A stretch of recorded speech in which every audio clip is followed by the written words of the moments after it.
जावेद ने रेकी किया था, किस केस का हवाला दे रहे हैं आप? इंसाफ और एसएसआर अगर लिख रहे हैं जरा बताएंगे। कल एक वीडियो देखा मैंने एसएसआर वॉरियर्स के चैनल पर, जिसमें ये जो कोर्ट में हम लोग के जो नीलेश ओझा जी जिसमें जज हैं, तो सीसीआई के कोर्ट में जो एक बंगाली लेडी ने आके बात कही थी कि वो उनको ईमेल के द्वारा कुछ सबूत देंगी इस विषय में कि सुशांत की लाश को घर से हॉस्पिटल तक, कूपर हॉस्पिटल ले जाने तक में जो काफी वक्त लगा था, कई घंटों का वक्त लगा, उसके पीछे का कारण क्या था और कहां कहां से ले जाया गया था, वो थोड़ी सी हैरानी हो रही है। क्योंकि वो बहुत ही गड़बड़ व्यक्तित्व हो गया है वहां पर, कि गड़बड़ प्रकरण हो गया है कि पास में ही अगर कूपर हॉस्पिटल है और लॉकडाउन के समय में इतनी जल्दी आप पहुंच सकते हैं एम्बुलेंस में, तो ऐसे में इतना वक्त क्यों लगा है लाश को वहां तक पहुंचाने में, कूपर हॉस्पिटल तक पहुंचाने में बांद्रा से। तो इसमें कुछ डाउट्स हैं जिसको लेकर ऐसा लगता है कि ये गाड़ी जो है घुमा घुमा कर गई है, और जैसा कि उस लेडी को गवाही भी दी है, तो उसको भी ध्यान देना चाहिए कि वो प्रकरण में अगर कोई बच्चे की लाश के बारे में बात हो रही है तो वो बच्चे की लाश अगर है क्या, और जैसा कि उन्होंने बताया कि बॉडी को जो है एक तरफा लेटा के रखा गया था, शायद बाई करवट या दाई करवट लेटा के रखा गया था सुशांत की बॉडी को स्ट्रेचर पे, ना कि सीधे पीठ के बल। तो वो भी कुछ डाउटफुल है कि ऐसा क्यों किया गया था, क्या उसमें किसी और लाश को दबाया जा रहा था। तो ये मैटर इसमें मुझे लग रहा है ह्यूमन ऑर्गन्स की ट्रैफिकिंग का मैटर भी हो सकता है, और या तो फिर एड्रीनोक्रोम पाने का, या फिर उस बच्चे के साथ पीडोफीलिया का जो मैटर चल रहा है, दैट कैन बी पॉसिबल, जिसको लेके बच्चे को बचाने की कोशिश की जा रही थी। फीमेल है या मेल है, I am not sure, but ये कुछ गड़बड़ वहां पर है। और मेरे ख्याल से वही बच्चे के बारे में दिशा भी बात कर रही थी, मतलब जो मुद्दा ये है कि दिशा के सामने कुछ हुआ था जो कि बताया जाता है कि आदित्य के द्वारा हुआ रहा था।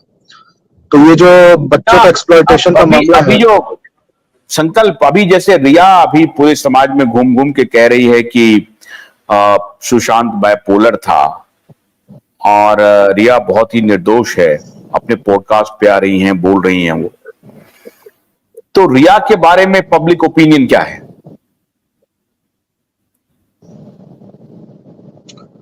वो तो लोगों ने मीडिया में जितना देख लिया है, समझा है, वो समझेंगे। क्योंकि मीडिया में अभी, मेन मीडिया में मैं ये कोई इस तरह का कोई न्यूज नहीं सुन रहा हूं कि रिया के बारे में कोई अगेंस्ट हो रहा हो। तो अगर मैं किसी से मिलूंगा तो मैं किसी को बताऊंगा कि क्या हुआ है, कैसे उसमें रिया शामिल है, क्या वो ऑनेस्ट है या इनोसेंट है कि नहीं। तो अगर आप प्रकरण को एक पीछे प्रकरण को जोड़ जोड़ के बताएंगे तो पता चलेगा। अगर मैं आपसे पूछूं कि रिया की संलिप्तता के बारे में आपका क्या ओपिनियन है? संलिप्तता के बारे में ओपिनियन ये है कि आदित्य ठाकरे के साथ जो ड्रग्स चैट वाला मामला है वो दबाया हुआ है। वो ड्रग्स चैट वाला मामला खुल जाए तो रिया चक्रवर्ती भड़क जाएगी, और वहां से रिया चक्रवर्ती का असली चेहरा दिखेगा। वो एनसीबी के पास है केस, और वो एनसीबी के जो पास है केस, उसको कैसे ओपन किया जा सकता है, ये अगर आप समीर वानखेड़े जी से बात करें या फिर डायरेक्टली एनसीबी के ऑफिसर से बात करें कि ये केसेस में क्या हुआ, तो that case can be started, जो कि सीबीआई से रिलेटेड नहीं है, हालांकि वो अमित शाह के अंडर में। तो जब उसको छुआ जाएगा तब रिया चक्रवर्ती परेशान हो जाएगी। रिया चक्रवर्ती अभी काफी आराम से है, क्योंकि मुझे ऐसा लग रहा है, एक हिंट भी दिया गया था मीडिया के द्वारा नरेंद्र मोदी जी के थ्रू कि अभी बंगालीज को हाईलाइट किया जा रहा है मीडिया, इसमें फिल्म इंडस्ट्री में थोड़ा सा। तो शी इज द वन, और उसको हाईलाइट किया जा रहा है, उसको एक पॉडकास्ट का ऑप्शन दे दिया गया है। पॉडकास्ट का फाइनेंस वगैरह भी शायद निखिल कामत संभाल रहा है, और ये पूरा बाकी तो सबकी फैन फॉलोइंग होती है, तो उनको जब आप बुलाएंगे उसमें तो उस फैन फॉलोइंग से उस चैनल का, शो का थोड़ा सा बढ़ने का चांसेस होगा, दैट्स इट। बट अदरवाइज मेरा मानना है कि रिया चक्रवर्ती अपना वापस से इमेज बनाने की कोशिश कर रही है। बट दोस टू केसेस, जैसे मैंने अभी सोशल मीडिया में ब्रूट इंडिया करके चैनल है, उसमें भी उसका पोस्ट चल रहा है, एंड कुछ गुजराती लोग भी हैं, मतलब कुछ भी कई सारे पॉडकास्ट में जहां पे वो जाकर अपना बयानबाजी कर रही है, तो उसको एक सोशल मीडिया से दूसरे सोशल मीडिया, दूसरे न्यूज चैनल वगैरह उठा के दिखा रहे हैं कि वो बहुत ऑनेस्ट है या इनोसेंट है, तो वो इनोसेंस है, अगर ऑनेस्टी है तो काफी सारे। मैं आपसे ये जानना चाह रहा हूँ कि आप ये कैसे कह बयानबाजी सकते हैं कि बढ़ती निखिल कामत उन्हें पॉडकास्ट में फाइनेंस मुहैया करा रहे हैं? ये कैसे कह सकते हैं आप? इसका आधार क्या है? आधार ये है कि कनेक्टेड है ऑलरेडी ना, तो निखिल कामत के साथ कनेक्टेड है, ये आपने तो दिखाई दिया, उससे पहले मुझे जानकारी मिली गई थी। तो वो जानकारी के अनुसार अगर वो उससे कनेक्टेड हुई है तो फाइनेंशियल मामला ही हो सकता है, और कोई मामला नहीं बनेगा। एप्रीहेंशन है, ये शंका लोग जता रहे हैं, शंका लोग जता रहे हैं। बिल्कुल ठीक है। उसके अलावा पैसे रिया चक्रवर्ती को देने के लिए पैसे तो बाकी लोग तो सब है ही, गैंग्स तो पूरा है ही। अगर हम ये मान के चलते हैं कि सलमान खान से जुड़ा हुआ रिया चक्रवर्ती, आदित्य ठाकरे, महेश भट्ट और ये सारे लोगों का गैंग मिलकर फाइनेंस कर रहा है, that can be one possibility. Other possibility is Nikhil Kamat is one of them.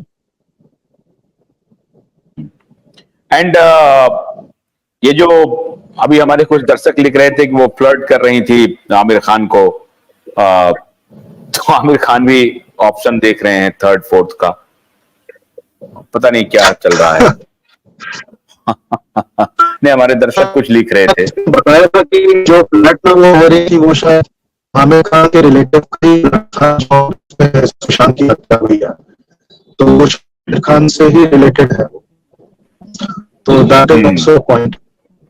और आमिर खान में जो भी हो, आमिर खान का गवर्नमेंट में दखल है और शाहरुख खान का भी है। आमिर खान का तो खासकर मैंने एडीआर सर्वे जैसे चेक किया, जिस पॉलिटिशियंस के बारे में जानकारी आती है, हम कितना क्राइम किया हुआ है, कितना पैसा करोड़पति वगैरह सब, जो फाइनेंशियल स्टेटस दिखाते हैं, क्राइम स्टेटस दिखाते हैं टीम कैंडिडेट्स के, या इलेक्शन में जो कैंडिडेट्स खड़े हुए हैं, तो उसमें भी आमिर खान का वीडियो नीचे एडीआर सर्वे का प्रमोशन करने के लिए दिया हुआ है।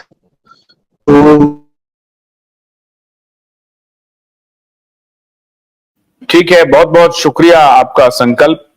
आप हमारे दर्शक लिख रहे हैं कि रूप कुमार जी को सलाम, मैं भी सलाम करता हूं। और रूप कुमार जी ने निश्चित रूप से जो एक सबूत को मिटाने की जितनी तैयारी इन लोगों ने की थी, सारे को नाकाम कर दिया है रूप कुमार जी ने।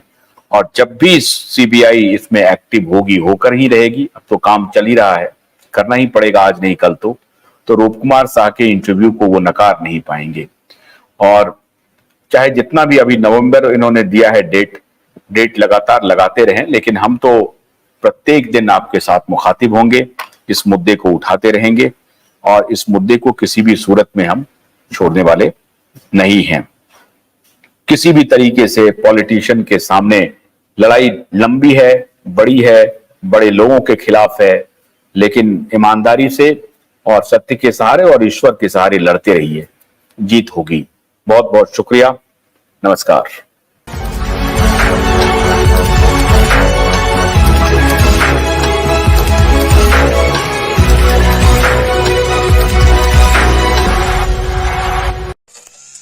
गन्ने की कड़ी बुनियाद, जिसे मराठी में खुड़किया और कुछ उत्तर भारत के क्षेत्रों में खुटकी भी कहा जाता है, उसे केवल भोलानाथ का 2-in-1 बैटरी ऑपरेटेड हार्वेस्टर कम ब्रश कटर आसानी से और बिना रुकावट के काट सकता है।